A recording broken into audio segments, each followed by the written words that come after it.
उद्देशिका है, मैं इसको आपके समक्ष रखना चाहता हूं। हम भारत के लोग भारत को एक संपूर्ण प्रभुत्व संपन्न समाजवादी पंथ निरपेक्ष लोकतंत्रात्मक गणराज्य बनाने के लिए तथा उसके समस्त नागरिकों को सामाजिक, आर्थिक और राजनीतिक न्याय, विचार, अभिव्यक्ति, विश्वास, धर्म और उपासना की स्वतंत्रता, प्रतिष्ठा और अवसर की समता प्राप्त करने के लिए तथा उन सब में व्यक्ति की गरिमा और राष्ट्र की एकता और अखंडता सुनिश्चित करने वाली बंधुत्व बढ़ाने के लिए दृढ़ संकल्प होकर अपनी इस संविधान सभा में आज तारीख 26 नवंबर 1949 को एक द्वारा इस संविधान को अंगीकृत, अधिनियमित और आत्मावृत करते हैं। धन्यवाद साथियों, थैंक यू सो मच। दोस्तों नमस्कार, मैं हिम्मत सिंह, विमर्श मीडिया के लिए। भारत का संविधान वो एक ऐसी किताब है जो पूरा देश उसके आधार पर चलता है, और इसके जो मुख्य जो कंस्ट्रक्टर हैं या उसके रचयिता हैं वो हैं डॉक्टर अम्बेडकर। डॉक्टर अम्बेडकर की जयंती जो 14 अप्रैल को इस बार 135वीं जयंती थी, इस अवसर पे ना केवल देश में बल्कि पूरी दुनिया में और उनकी जयंती को लोग मनाते हैं या मनाएं। इस बार इस सप्ताह, जयंती के सप्ताह में general insurance employees all India association की ओर से पूरे देश भर में उनके दफ्तरों में लोग एकत्रित हुए और ना केवल डॉक्टर अंबेडकर के योगदान को रेखांकित किया या उसको माना,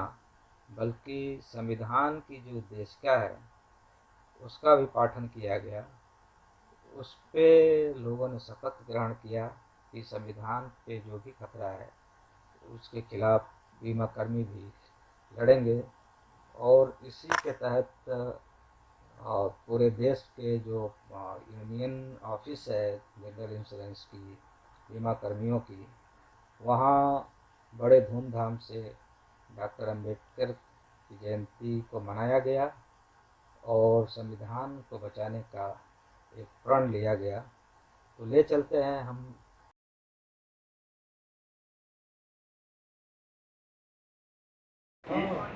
सबसे पहले तो हम सभी साथियों का धन्यवाद देते हैं कि एक बहुत ही छोटे नोटिस के ऊपर आप सब लोगों ने इस मौके पर पहुंचकर अपनी उपस्थिति दर्ज करा। जैसे साथी ने बताया, आज हम सब लोग यहाँ पर भारत रत्न माननीय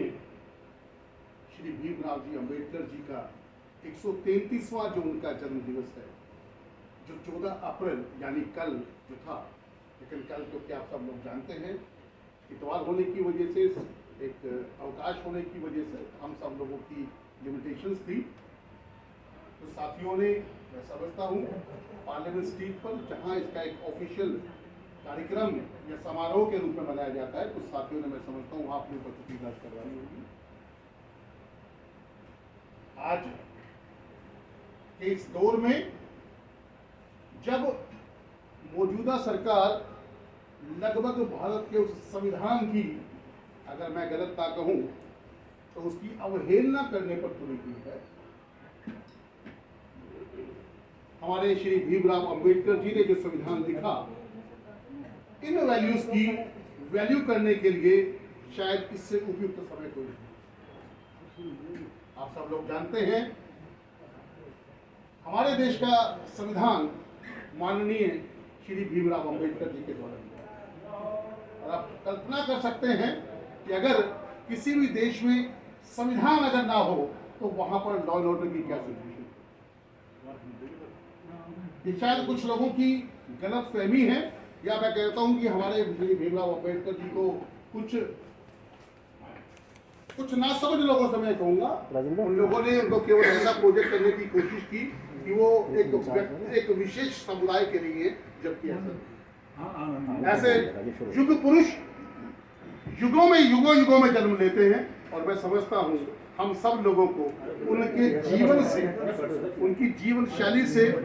उन्होंने जो कर्म किए, हमें उन सब से एक सीख लेनी चाहिए। तो GIA के दफ्तर में हम लोगों ने ये एक निर्णय किया कि इससे उपयुक्त तो कोई समय नहीं होगा। जब आज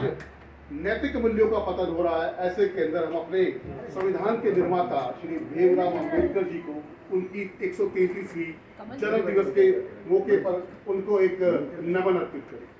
तो सबसे पहले मैं निवेदन करूंगा हमारी अध्यक्षा मैडम अनीता खन्ना जी से कि, और अपने बाकी साथियों से, जनरल सेक्रेटरी श्री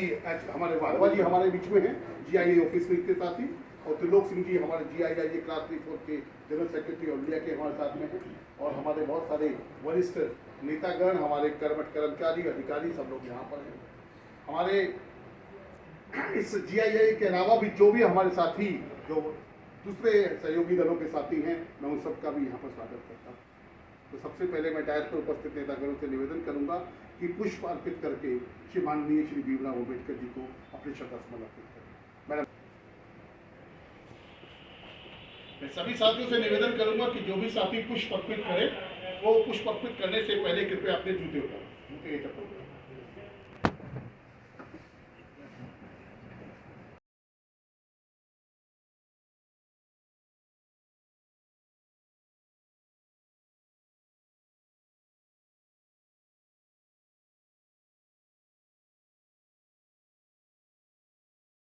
धन्यवाद साथी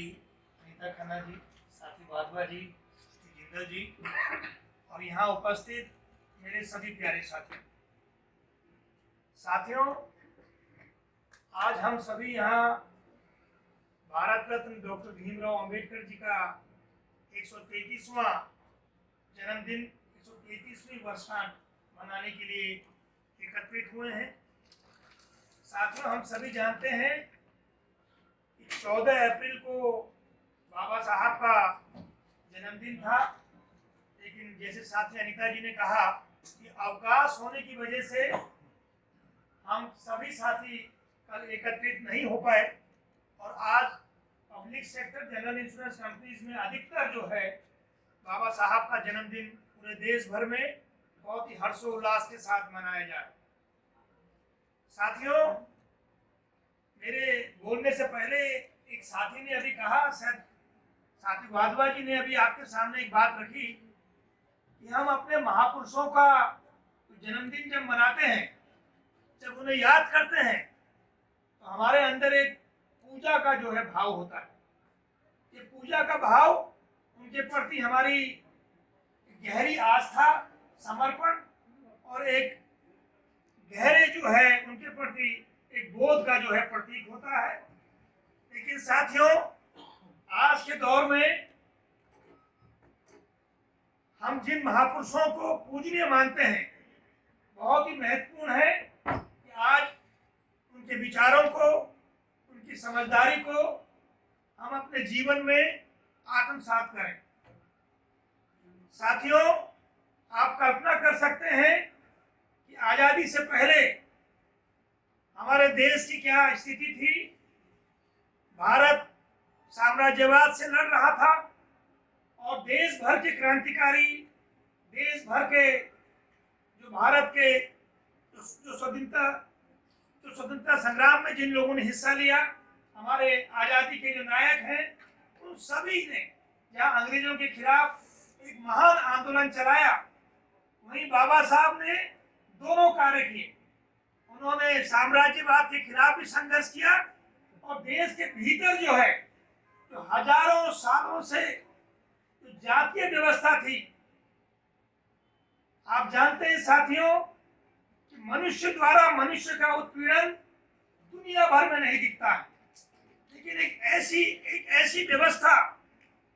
जो भारत में हजारों सालों से विद्यमान थी, एक जाति का दूसरी जाति के ऊपर एक आक्रमण, तो उस जातीय व्यवस्था के खिलाफ, उस अस्पृश्यता के खिलाफ बाबा साहब ने जीवन भर जो है संघर्ष किया। साथियों, हमारे बीच में बहुत से लोग, बहुत से साथी ये जानते हैं कि बाबा साहब ने जातीय व्यवस्था के खिलाफ एक महान आंदोलन किया, लेकिन साथियों उससे ज्यादा हमें समझने की जरूरत है कि बाबा साहब ने आजादी से पहले, जहां तक मुझे ध्यान आता है, 1936 के अंदर जमींदारी उन्मूलन एक्ट, भारत से जमींदारी व्यवस्था को हटाया जाए, इसके लिए भी एक बहुत महान, एक बड़ा आंदोलन किया था। बाबा साहब ने सत्ता में रहते हुए, श्रम मंत्री रहते हुए, जो आज तमाम श्रमिक कानून जो हम एंजॉय कर रहे हैं, जो श्रमिक कानून जिसके तहत हम सुरक्षित हैं, ये तमाम श्रमिक कानून बनाते वक्त बाबा साहब की एक बहुत ही महत्वपूर्ण भूमिका थी। साथियों, बहुत से साथी इस बात से वाकिफ नहीं होंगे कि आजाद भारत में जब वो श्रम मंत्री बने तो उन्होंने हिंदू कोड ऑफ कंडक्ट जो बिल था, जिसको वो लाना चाहते थे, जिसमें सुधार लाना चाहते थे, उसके तहत जो है, जब उन्होंने देखा कि मेरी बात को संसद में स्वीकार नहीं किया जा रहा है, तो उन्होंने त्याग पत्र दिया। वो हिंदू कोड ऑफ कंडक्ट क्या था साथियों?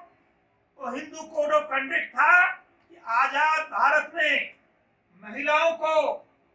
बराबरी का अधिकार मिले, महिलाओं को स्वतंत्रता का अधिकार हो, महिलाओं को अर्थव्यवस्था में हिस्सेदारी का अधिकार हो, महिलाओं को तलाक लेने का अधिकार हो। तो आप सोचिए कि आजादी के तुरंत बाद जो है, जिस तरह की जड़ व्यवस्था थी, उस जड़ता से लड़ते हुए उन्होंने जब ये बिल रखा संसद में, तो आप सोचिए कि उनके भरसक कोशिश के बाद, नेहरू जी की भरसक कोशिश के बाद भी जो अधिकतर हिस्सा था वो इसके पक्ष में नहीं था, और ये बिल पास नहीं हो पाया, और उन्होंने नैतिक रूप से नैतिक जिम्मेदारी लेते हुए संसद में त्याग पत्र दिया। तो ऐसे महान महापुरुष डॉक्टर भीमराव अंबेडकर जी के बारे में जानने के लिए और उनको अपने जीवन में उतारने के लिए हम सब यहाँ एकत्रित हैं। साथियों, हर साल हम लोग इस महान दिवस को मनाते हैं। हर साल इस महान दिवस को एक त्योहार के तौर पे पूरे देश भर में, देश का दलित, देश का वंचित हिस्सा, देश के श्रमिक इस महान दिन को मनाते हैं। लेकिन आजाद भारत में हम कल्पना करते हैं कि ये एक राष्ट्रीय पर्व के तौर में मनाया जाना चाहिए। साथियों, अभी बहुत से साथी यहाँ, कुछ साथियों ने कहा भी कि बाबा साहब समस्त मानवता के प्रतीक थे, बाबा साहब सारी मानवता की सेवा के लिए समर्पित रहे, और वो किसी खास समुदाय से होते हुए भी वो एक। साथियों, आज भारत रत्न बाबा साहेब भीमराव अम्बेडकर जी के 133वें जन्म दिवस के उपलक्ष्य में उनको अपने एक मन के भाव प्रकट करने के लिए यहाँ एकत्रित हुए हैं। अभी सोशल मीडिया पे जो सारा व्हाट्सएप ज्ञान चल रहा है, अमेरिका के राष्ट्रपति थे पहले बने अब्राहम लिंकन जी, मोर और लेस 10-15 साल का गैप था, शायद समकालीन थे। और अमेरिका में उस समय जो दास प्रथा और बहुत सारी जो कुप्रथाएं चल रही थी, उसका उन्मूलन अब्राहम लिंकन ने किया। आज भी इनकी बहुत सारी पोर्टेबल कोड्स हैं जो काफी सारा सुमेल खाती है बाबा साहेब भीमराव अम्बेडकर जी के विचारों से। साथियों, तथ्यात्मक रूप से लगभग 20 साल पीछे मुझे बॉम्बे से महाड़ जाने का अवसर प्राप्त हुआ। मराठी हमारे रिश्तेदार सेकेंड लाइन में, वहां उस महाड़ में उस सरोवर को अपनी आंखों से देख के आया, जिसको पार करके उन्होंने स्वर्णों का जो आदेश था उसकी अवहेलना की थी। और सभी समुदाय के लोग उस सरोवर को या उस जगह को बड़े ही आदर और सद्भाव के साथ देखते हैं। मैं रायगढ़ का किला भी देख के आया, शिवाजी का। सामाजिक समरसता, सद्भाव, एकीकरण, साक्षर बनो, सक्षम बनो, संगठित बनो, आगे बढ़ो। दो चीजें कही इन्होंने, राष्ट्रीयकरण कृषि का, उद्योगों का। 80% हमारी आबादी आज भी ग्रामीण परिवेश में रहती है और हमारा कृषि प्रधान देश है। यहाँ एक बड़ी विडंबना रही कि जितनी बातें कह चुके हैं मैं उनको नहीं दोहराऊंगा। अभी व्हाट्सएप ज्ञान में मुझे कुछ एक चीज देखने को मिली, एक किसी मित्र ने भेजा कि उन्होंने धर्म छोड़कर बौद्ध धर्म अपना लिया है, हिंदू धर्म की कुरीतियां या जो भी कुछ चीजें थी, जो भी उसके नेगेटिव थे। स्वतंत्रता के पश्चात के भारत की जो उन्होंने संकल्पना की थी, कहने कि मुझे संदेह है कि अगली पीढ़ी जो है इस आज़ादी को ढंग से इस्तेमाल कर पाएगी कि नहीं, इस आज़ादी को ढंग से संभाल पाएगी कि नहीं। जितना हमारा भौतिकवाद और उससे संबंधित जो मूल्यों का विघटन हुआ है पिछले 50-55 वर्षों में, जो इन्होंने अभी राजनीतिक परिदृश्य की बात की, देश को बांट दिया, वही विचार प्रासंगिक हो गए हैं कि क्या हम उस आजादी को संभाल पाएंगे। तो कहने का तात्पर्य ये है कि वो एक संविधान निर्माता, शिक्षाविद, अर्थशास्त्री, दार्शनिक और यहाँ तक कि अमेरिका के भी जो संविधान में जो चीजें समाहित हुई हैं, बहुत सारी चीजें वो अम्बेडकर जी के संविधान से प्रभावित है। और अभी भी उसके हमारे संविधान लागू होने के बाद जिन जिन देशों को जो जो स्वतंत्रता मिली या जो उनका संप्रभुता वाला एक सॉवरेन स्टेट वाला जो रूप आया, उसमें भी हमारे संविधान की बहुत सारी सकारात्मक चीजों को जो है समाहित किया गया। तो मैं अब बहुत ज़्यादा, क्योंकि समय का अभाव है, आज मैं उन्हें अपनी भावभीनी श्रद्धांजलि अर्पित करता हूँ, अपने आभार व्यक्त करता हूँ आप सब लोग इकट्ठे हुए। और लोग जी कार्यकारिणी जिस एक ऊर्जा के साथ हमारे हितों की रक्षा करने के लिए लगी रहती है, ये भी हमारे ब्रांड एम्बेसडर है। मैं इनको भी नमन करता हूँ, आप सबको भी नमन, हार्दिक